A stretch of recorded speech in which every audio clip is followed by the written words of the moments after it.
المورد الثالث الحكم بجواز الشهادة الثالثة في التشهد في داخل الصلاة، تشهد وفي تشهد التسليم أيضا الختام، تشهد الوسطي والتشهد الأخير. بالرغم من وجود طبعا روايات على هذا المعنى، أكو روايات عديدة وأكو سيرة عند بعض الصحابة على هذا، بس لو افترضنا أن الروايات غير تامة مناقش فيها، السيرة هم مناقش فيها، دليل لفظي ما عندنا، يكفينا مذاق الشرع في حبه لدمج الشهادة لله بالوحدانية، والشهادة للنبي بالنبوة، والشهادة لأمير المؤمنين بالولاية.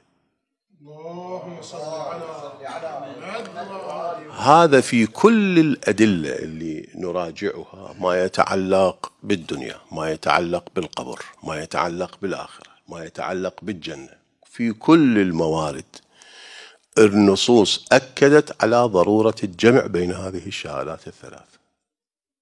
فلو قيل في مورد أن الله عز وجل يأمر بالإتيان بالشهادة لله بالوحدانية والشهادة للنبي بالنبوة دون الشهادة لأمير المؤمنين بالولاية، شوف هذه شيء من التناقض فيها.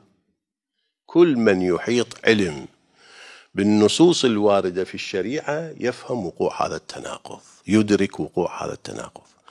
مذاق الشرع قائم على أنه يحب ذكر الشهادة الثالثة مع الشهادة الأولى والثانية، فما يحتاج بعد ذلك إلى دليل نصي يقول بجواز الإتيان بالشهادة الثالثة في أثناء الصلاة. تشريع هم يلزم لي، البعض يقول هذا تشريع ويوجب البطلان، هذا ليس بتشريع، هذا درك لمحبة الشرع لهذا الأمر. التشريع من دون درك هذا المذاق، من دون درك المحبوبية. أما مع ملاحظة كل هذه النصوص اللي واردة ومع ذلك يقال تشريع، فهذا أمر يبدو أنه غير دقيق. فالشهادة الثالثة الحكم بجواز الإتيان بالشهادة الثالثة في التشهد الوسطي والتشهد الأخير يعرف من مذاق الشرع. مذاق الشرع يعطي هذه الصلاحية في الإتيان. زين، إذن صار عندنا 4 موارد لإدراك الملاكات